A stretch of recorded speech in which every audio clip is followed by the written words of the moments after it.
Let's get started. Becky Neosi is our Register of Deeds, and we are broadcasting live on the internet, I hope, and let's begin. I was looking for the camera over there, but I guess it's yeah, up they're there. all right. Okay, great. Okay, well, first of all, I just want to say I know you guys have tough decisions to make. I appreciate that, and if you ever have any questions, please don't hesitate to call. This past year, we've had to make tough decisions, as you know, and we've streamlined the office, made it more efficient, and we've really worked hard at that. It's not been easy. It's been a challenge, but it's also been exciting too, to work on those things. So, just want to give you a brief view of our mission: to serve the public and preserve the records of all real estate-related transactions with professionalism and courtesy to all our constituents in a fiscally responsible way. And we are governed by statutes, and we are funded through the County General Fund, as well as through a technology fund. It's not on there. We are to record documents immediately, and those are instruments of conveying real estate. That's our top priority, so sometimes other customer requests and things have had to be put on the back burner, and that's what we've had to do in the past year, especially. This is just a breakdown of all of our fees right now. As you know, that will be changing at the first of the year with the statute change, and I am going to go into that quite in depth so you understand that. Because it will be quite a change. So most of our documents are $8, $6 for the first page, $2 goes to the technology fund, and then $4 for each additional page on those. $20 for plats, releases are $5, and then $2 for technology fund. Tax liens and releases are $5. And then this statute 28-115 provides for a technology fund. It's $2 per page, and it's very specific what that money's used for. Those funds must be used to acquire equipment and technological services, to acquire equipment and technological services. For storing, recording, archiving, retrieving, maintaining, and handling of data recorded or stored in the office of the Register of Deeds. And then if there is any excess funds, we can transfer those to be used by the county, but still there's very specific uses for that. They have to be related to land or property records filed or maintained by the county. So they can be used in other offices, but it still has to be related to land or property records. Can I ask you a quick question, Becky? And I know that technology fund can be used for hardware and software. What about man hours used to implement, like the new tax software program that we've got? Personnel expenses related to that. You mean with the excess money Yeah. you're talking about? Yeah. The excess? I would say that would probably be okay. You might want to talk to the attorney about that. Okay. But since we have used that for land records, I would imagine that could be used. But Okay. I would talk to the attorney to make sure what his interpretation is. All right. All right. Thank you. Okay, so here's where I want to talk about the future filing fees, because this is going to really impact the county general fund as well as our office. So you can see right here, the first page of a document. This is 2014 in this first column. This is what we have now, and this goes all the way up to 2018. So right now, $8 and $4. So $8 and $4. Next year it'll be 12 and 8, 15 and 11, 18 and 14, and then 21 and 17. We have an added fund, which is a heritage trust fund. It's actually not added, it's just changed. Before it was a percentage of the mortgage registration fee. Now it's going to be $1 per page. Okay, so you can see that here. We didn't have that $1 per page before, it will be added. We also have an added tech fund, $1. 50 cents will go to the clerk, 50 cents will go to the treasurer. That's their tech fund, and the language is similar to what is written in our statute. And I'll explain a little bit more about that in a little bit. So you can see that by 2018, our fees are going to dramatically increase, and which, that looks great on surface, more revenue. I know that we're going to see shortened documents when that happens, because that's a pretty excessive jump from $8 to $21. And the intent of the legislature was to phase out that mortgage registration fee while increasing fees on everyone. So that mortgage registration fee will be phased out. $20 for plats right now, plus our, $20, that includes tech fee. That will go up to $32. Mortgages, releases and assignments of mortgages, right now they're $7, 5 plus 2. That will increase to 16 plus 4, so $20 for a release. And that will impact banks pretty significantly, because we do see lots of releases and assignments that come through.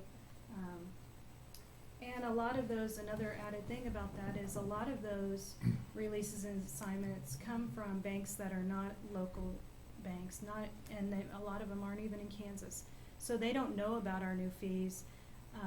As much as we try to educate in the next 6 months, or 5 months, it's going to be tough, and we will have a lot of rejections because when we don't receive the right fees, we reject the document. We don't bank. We can't be a bank, and so we can't give change or any of that. So we just reject it. So we're going to see a lot of those, which is going to increase our workload. Okay, certifying documents. These are just some other fees that we have. Those are going to right now it's $1. It'll go up to 13. Acknowledgements. I don't do those in my office. I could, but I choose to not.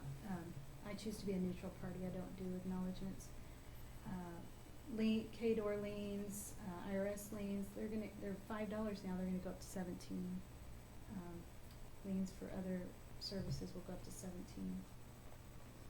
The mortgage registration tax, that's right now that's 0.26%, and that is to secure the loan.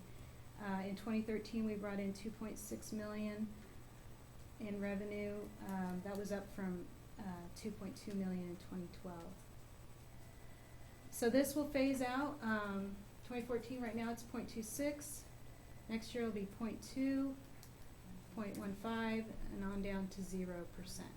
So that will no longer be coming into the county. So I wanted to kind of show you what that might look like for each year. There is a $75,000 cap that's in play here, but I'm not going to talk about that quite yet. So a mortgage that's $75,001 right now, total recording and registration tax would be $271. That's what we would take in right now, and that includes everything, tech fees. This is just what the customer would pay. In 2019, okay, that's not going to change much, $310, because you can see how our fees are going to go up, and assuming that they still record 17-page mortgages, which I'm not expecting to happen, those are our fees there, and our mortgage registration tax is up here. Sorry, that's going to go down. Now, when you get into the bigger mortgages, $150,000 loan, that is $466 right now. That will go down to $310. So not a significant impact. But where it's really going to affect us are on these really big mortgages. A $100 million mortgage brings in $260,000. In 2019, it will bring in $310. So that's where we don't get a lot of those, maybe 2 or 3 a year, right? But that is a big impact on our budget. There is a cap. Are there any questions on any of that before I go on? There's a cap on single-family mortgages that are under $75,000. If it's a principal residence, a single-family mortgage, and it's $75,000 or less, cannot be over that penny. And this is just an interpretation we got from an attorney.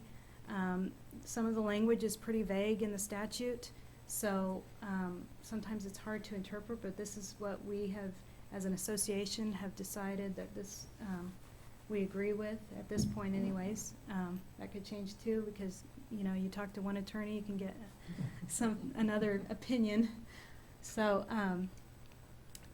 now the filer must provide supporting documentation that all those three criteria are met, and the Register of Deeds has no duty to investigate. So if we don't see any evidence, then we charge the full fees.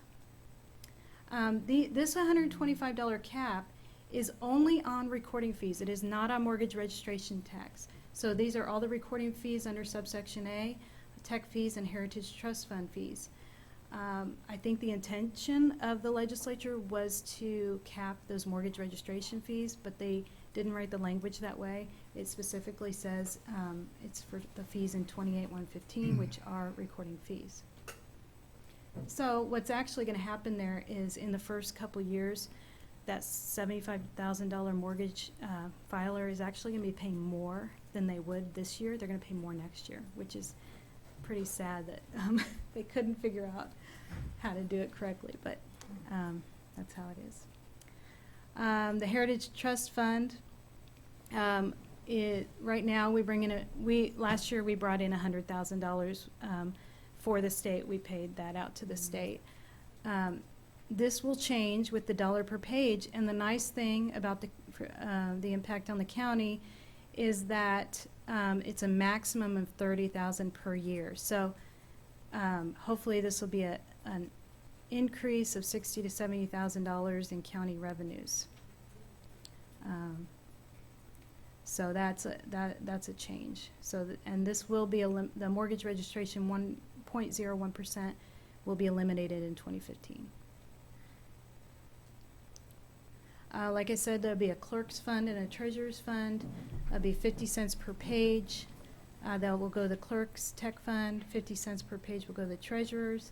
I'm estimating that's approximately $30,000 a year on the conservative side. It's really hard to tell what's going to happen.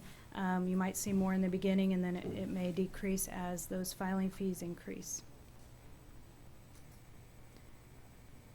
Okay, so where are we now? We're continuing to do e-recordings. I worked real hard in the past year. I've been able to increase our e-recordings from 35% to 44%. That just helps us return things in a timely manner. It cuts a lot of time out, helps us conserve paper. We still have to examine the documents and everything, but it really cuts out a lot of steps. No mailing envelopes, no printing labels, nothing. So that makes it go a lot faster. Our technology fees continue to make our office more affordable. We're digitally imaging all of our documents as we go. We have Fiddler Technologies, which is our vendor-supported recording system. And again, that's paid for by tech fees. We record, index, archive. We also have shared revenues with Fiddler for our online services. We have a subscriber portal, as well as a pay-per-use portal, and we're bringing in funds that way. Our goal is to make do as many electronic recordings as possible. This, like I said, conserves paper and office supplies. It's just a lower cost of doing business, and we'll try to do as many trainings as possible online to eliminate travel expenses. Why wouldn't, if I may, Yes. why wouldn't everybody want to do electronic filings? I don't understand. There is a fee for the customer. They pay the third party to use that. So that's probably the main reason why they wouldn't. A lot of the local title companies do both, and Okay. they give the customer the option. Okay. And a lot of times the customer says, no, I don't want to pay $4, so. Okay. Thank you. Okay, so we want to increase our revenues. That's going to be a priority. As you know, we're working on a digital conversion project of 2.7 million images. That's supposed to be done by September. We're thinking about increasing our subscriber fee once we have those images in, because people will be getting more for their money. So I'm looking at what fee we should look, or what price point we should look at. I'm also considering offering the images that we have on a daily basis for a fee. So I'm also looking at the price point on that. So that will be coming in the coming year. You know, everything in our office is kind of just built around the real estate market. When it's not doing so well, we don't bring in as much revenue. We don't have as much business. You know, in the past, we were bringing in up to $4 million in 2003. In 2013, we were up to 2.8 million. So that was, you know, oops, there's a typo. That should be 2 million in 2011. So that's up from 2011. So we are working our way back up. But you know, you never know, you know, what the real estate market's going to do. The mortgage registration 5-year phase out will have a negative impact on revenues. Like I said, people are going to be shortening documents to avoid the excessive filing fees. It's difficult to estimate, but I'm estimating about a $300,000 loss for 2015, and gradually increasing to 1.5 million in the final year after the 5 years per year loss. We just continue to try to streamline things, run on a skeleton crew. In 2011, we had more than 6 employees. We're now down to 3. We try to maintain a staff of well-trained, personnel, and we do have quality staff members. Things that we've done to streamline how we run our office and cut out wasted time and manage employee time effectively is we've added an electronic clerk stamp. We used to have to have the clerk physically stamp that. We've added that to our electronic documents electronically. It saves lots of time, also saves paper on our e-filing because we don't have to print it out. So we really, just with that, I think we've cut out 30 minutes of time a day of stamping documents because now we can do it electronically. I've worked with our vendor to do that. Our sales validation questionnaire, worked with the appraiser's office and the property valuation department at the state and our vendor Fiddler, and we were able to streamline that process. It cuts out a lot of time each day, at least 20 minutes, processing those sales validation questionnaires. And the thing about those, we take those in for the state. We don't get a dime. We don't charge anything for those sales validation questionnaires. So anything we could do to streamline that is great. We change how we answer our phones and manage our work hours just to make our office more efficient. And we started advertising our online searching tool so that we could have increased monthly revenues from searchers who use the pay-per-use. There are a lot of out-of-state people that they don't want to buy our monthly subscriber service, but they do want to just pay that $5.95 per search, and so we've increased that just by advertising that, making a link from our website. My goal last year was to add e-recording vendors so we could increase our e-recordings. We've added 2 in the past year. Like I said, we increased our e-recordings from 35 to 44%. We hope to get to 60% by the end of 2015. So we'll see if we can do that.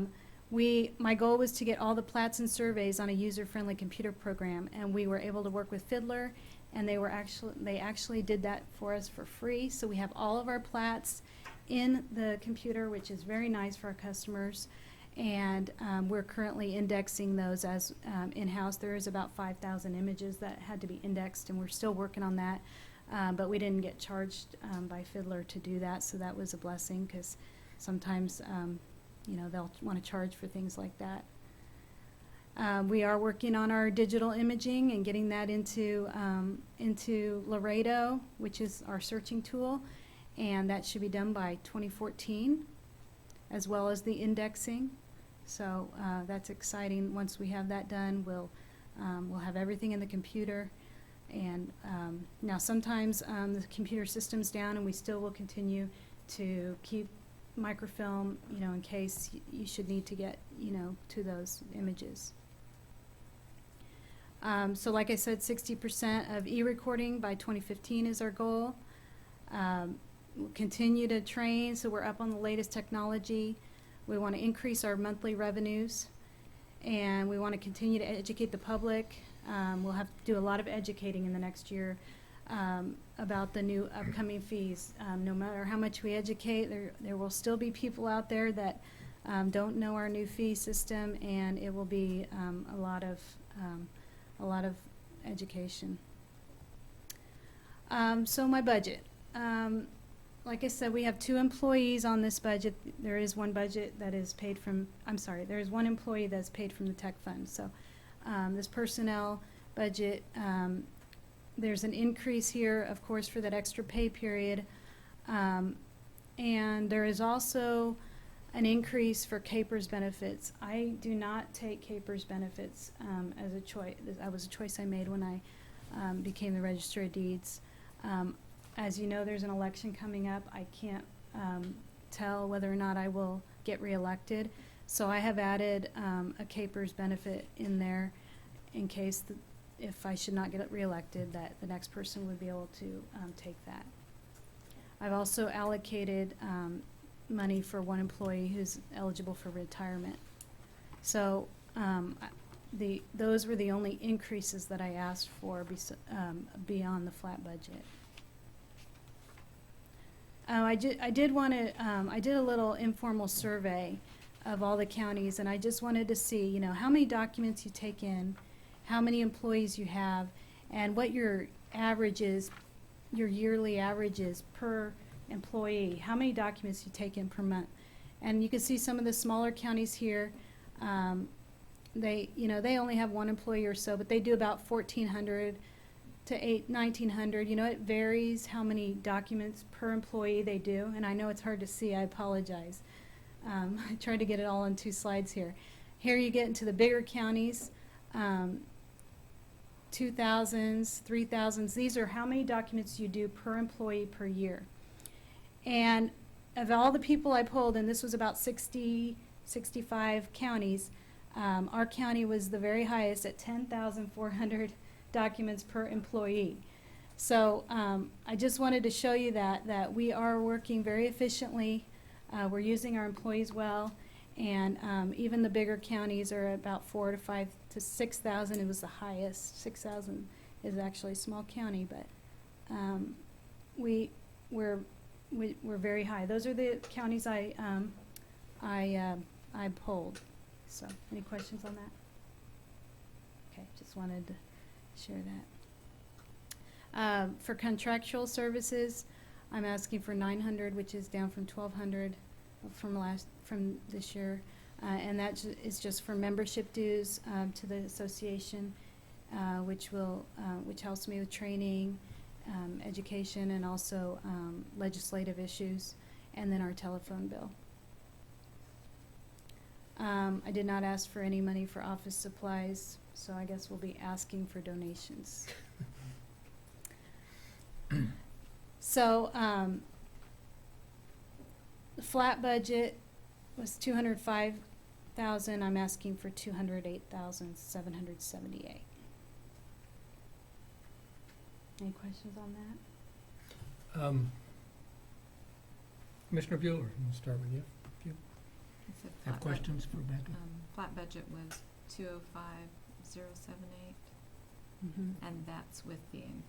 That's with the increase, yes. This year it was 198, so the increase would be 205. So the majority of that increase is just, okay. No, I don't think I have any questions. Okay. Commissioner Cook? I know that you're going to be over budget, but is it realistic not to have anything for office supplies? I mean, your staff is going to need staples, pens, pencils, erasers. I I don't just, think we got anything in our budget for those Well, things, so, but- I know, but I is it just re- tried to keep it as minimal as possible and, yeah. um, I mean, I understand you'll be over budget, but I just don't think it's I think it's unrealistic for us to prepare a budget that doesn't budget for the needs of the office. So, I mean, a flat budget may not be attainable in all cases. Sorry, Commissioner Archer, I talked about more than departments, but I think that we have to have a level of realism sometimes. And I think that it's realistic for a office to have the essentials of that office. It'd be like giving a lawyer no statute book. I mean, what kind of lawyer are they gonna have? So, No comment. or, no, they count without a calculator. How Well, about now that makes sense. All right, anything I else? don't know. Anything else, Kim? I had a couple of things. On the electronic file, I'm intrigued by the amount of money we could potentially save if we increase the percentage. What do these vendors that we use, what value do they add? for electronic filing. Yeah, I mean, couldn't we work with our IT department to have an electronic filing that we didn't have to use a third party and there wouldn't be a $4 fee? I don't know. It just struck me as we I were kn- going through that I know they also, not only do they record the document, but they also transfer the funds. And so that may have a bearing on it too, whether, they handle all that. Yeah. So that's Well- something to think about though. yeah, I would at least suggest, speaking to Pat Oblander, to see if there's any way we could eliminate that middleman. And I think a lot more customers would use electronic filing, which saves us time and money, as you Mhm. said. So, Mhm. I can't think of anything else other than the fact that the mortgage registration fee issue, some counties won a little bit and others lost, and Mhm. we're losers. Yeah. And it's gonna impact our revenue and our budget for years to come. Because like I say, we get, in 5 years, we're at a loss of $1.5 million that year and every year thereafter. And that is pretty significant and will be painful. So, anyway, anything else? Betty, did you have anything? Okay. I'll finish my slides here. I just have a few more. I have the projected at revenue. For 2014, I'm projecting about 2.3 million. And that's not with the tech funds. That's mortgage registration, Laredo user fees. That's our subscriber portal. County fees. That's copies and filing fees. So, and then in 2015, up to about 2 million. Or down to 2 million. This is just another way to look at the phase out. I'm not sure if there's much new information, but you could see that that's negative 1.3 million. Again, this is estimating that these mortgage total documents are going to be the same from year to year, and you never have the same total number of documents, but this is just kind of an estimate. And Tech Fund takes care of all of our microfilm offsite storage, everything that is technology related. And that's about it. Okay. Actually, I do have Commissioner, a follow-up yes. question. Go. Something you said made me remember to ask you this question. Space needs, as we go to more electronic, as we go to more off-site storage, all that sort of thing, have you kind of determined that you need less space in your office? Or have you Yeah. given that any thought? We do have a lot of empty Do space. just some of the discussion that we've had Mhm. about facilities and Mhm. use of our space here in the courthouse and how that ripples to space in other buildings. Mhm. And maybe having somebody or some department look at that and utilize our space better. Mhm.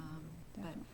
I know you do have a pretty large space, you have the smaller staff, and Mhm. just technology has changed, that Mhm. may lead us to that shrinking of that space a little bit. So Mhm. would you be willing at least to have some Oh, discussions on that? absolutely, yes. Okay.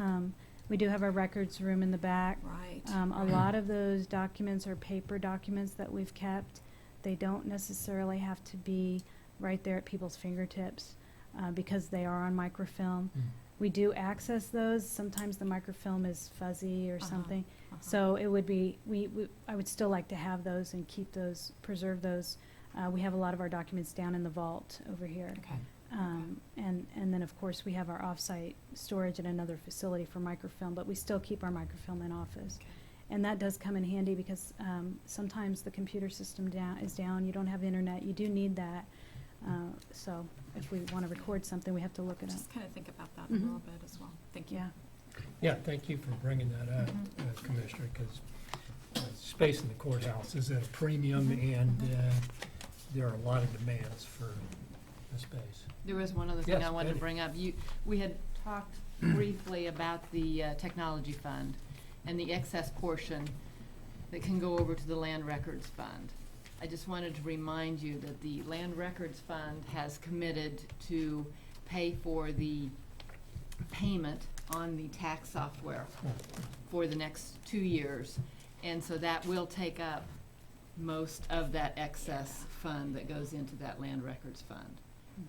You know, of course, we don't know, as you said, you don't know exactly how much it was going to be, but I just wanted to bring that, you know, remind you Reminder. Yeah. that is one thing that the general fund is not having to pay for because of that land records fund. Okay. Good point. Okay, thank you, Betty. Mhm. Anything else, Commissioner Cook? No. All right, thank you, Becky. Thank you. Appreciate it. Our next budget hearing will be at 2 o'clock, and will be the county counselor. So,